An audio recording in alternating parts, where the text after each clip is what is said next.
चरण सिंह जी, अब जब बार बार लोकतंत्र का हनन हो रहा है, ये आरोप लगाए जाते हैं, तो अब एक आंकड़ा मैं भी आपके सामने रखती हूं। राष्ट्रपति शासन देश में कब कब लगाया गया, जरा मैं पीसीआर से निवेदन करूंगी वो पूरा आंकड़ा जरा हमारे दर्शकों के सामने रखें। जवाहरलाल नेहरू के कार्यकाल में 7 बार राष्ट्रपति शासन लगाया गया। लाल बहादुर शास्त्री के कार्यकाल में 2 बार राष्ट्रपति शासन लगाया गया। राजीव गांधी की सरकार के कार्यकाल में 6 बार राष्ट्रपति शासन लगाया गया। पीवी नरसिम्हा राव की सरकार में 11 बार राष्ट्रपति शासन लगाया गया और मनमोहन सिंह जी की सरकार के कार्यकाल में 10 बार, तो इंदिरा गांधी की सरकार के कार्यकाल में 45 बार राष्ट्रपति शासन लगाया गया। चरण सिंह सापरा जी, ये आंकड़े आपको भी पता है और फिर आप ये कहते हैं कि आज की तारीख में लोकतंत्र का हनन हो रहा है। आंकड़े झूठ नहीं बोलते। देखिए, फिर आप आंकड़ों के अंदर आ गए। मैं भी तो आंकड़ों की ही बात कर रहा था। जो अकलमंद प्रवक्ता बीजेपी के जिन्होंने कोई उत्तर नहीं दिया, मैं ये चाह रहा था कि ये बताएं कि गैस का सिलेंडर, एलपीजी सिलेंडर जो है वो 1050 मैं लोकतंत्र के हनन पर आना चाहती हूँ। आपने महंगाई की बात कही, मैंने मानी वो बात। मैंने आपके दोनों मुद्दों को लेकर मैं गौरव जी के पास गई कि पेट्रोल महंगा, सीएनजी महंगी, डीजल महंगा, तेल महंगा। के हनन से पहले, हाँ, लोकतंत्र से पहले मैं ये तो जान लूं कि भाई सिलेंडर के भाव कब कम कर रही है स्मृति ईरानी, या ये कब कम कर रहे हैं। 1053 से 400 कब हो रहा है, आपकी जनता को, आपके व्यूअर को तो पता चले। उस पर ये नहीं बोलेंगे, उल्टे सीधे आंकड़े बता करके आपको उलझाने का प्रयास करेंगे।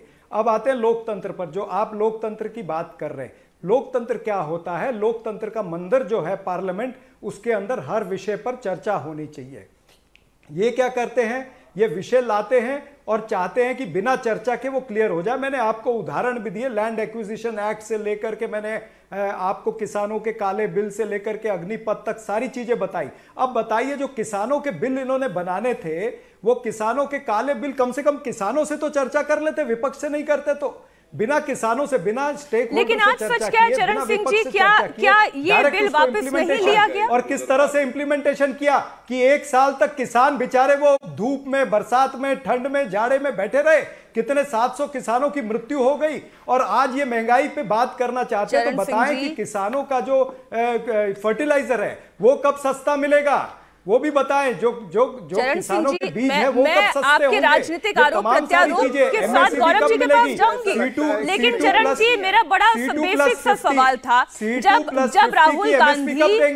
जब राहुल गांधी जी डंके की चोट पर ये कहते हैं कि देश में लोकतंत्र का हनन हो रहा है, आवाज दबाई जा रही है, मीडिया पर पाबंदी है, विपक्ष पर पाबंदी है, कोई अपनी बात नहीं कह सकता, प्रोटेस्ट नहीं कर सकता, तो जो घोषित इमरजेंसीज लगी हैं देश में, उनकी तस्वीर मैंने आपके सामने रख दी आंकड़ों की जुबानी। और आज भी आप ये कहते हैं कि हाँ, नरेंद्र मोदी के शासनकाल में इमरजेंसी है। देखिए, मैं आपको वही बता रहा हूं, लोकतंत्र का हनन जो है उसके मैंने 3-4 उदाहरण आपको पार्लियामेंट के दिए हैं। और दूसरा उदाहरण, आज का ताजा उदाहरण दे देता हूं। मुंबई के अंदर भी आज ये सारा महंगाई के विरुद्ध प्रोटेस्ट हुआ है। आपको पता क्या हुआ? यहां पर अभी भारतीय जनता पार्टी और एकनाथ शिंदे की सरकार आ गई है ना। कल रात को मुंबई के अंदर 3000 कांग्रेस पार्टी के नेताओं को 149 के नोटिस दिए गए। भाई क्यों दिए गए? क्या पूरी मुंबई में 144 लगा है क्या? दिल्ली में तो आप 144 की बात करते हैं, मुंबई में कहीं 144 नहीं था। और फिर जब हम प्रमुख नेता जो निकले हैं, सुबह 5 बजे से लेकर के सबको अरेस्ट किया है।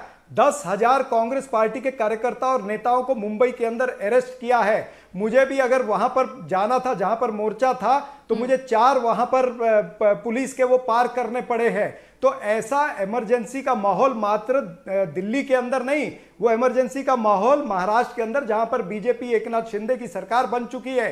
इतना डरते हैं, ये डरते हैं कांग्रेस पार्टी से कि कांग्रेस पार्टी इसको कोई बड़ा जन आंदोलन न बना ले, इसके लिए हमारी आवाज दबाना चाहते हैं। इंडिया टीवी हर वक्त हर जगह डाउनलोड करने के लिए सर्च करें India TV news Google play store या ऐप स्टोर पर।